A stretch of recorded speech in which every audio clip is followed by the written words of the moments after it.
आता तारखेने साजरी झाली, आता तिथीने आहे. आपल्या शिवछत्रपतींची जयंती आहे. आपली ओळखच मुळात त्यांच्यामुळे आहे, नाहीतर आपली ओळख काय आहे? मराठी लोक कुठे राहतात? तो आमचा राजता जो शिवछत्रपती जो होऊन गेला ना, त्याच्या भागात आम्ही राहतो. तारखेने करावी का तिथीने करावी? 365 दिवस करा.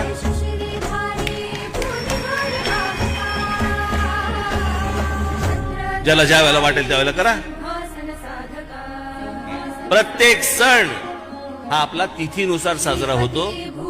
हा माझ्या राजाचा जन्मदिवस आहे, तो माझा सण आहे. तो जन्मदिवस नाहीये कोणाचा तरी, ती कोणाची तरी नुसती जयंती नाहीये. तो या महाराष्ट्राचा, आपला मराठी माणसाचा सण आहे. आणि म्हणून तो सण म्हणून आपण तो तिथीने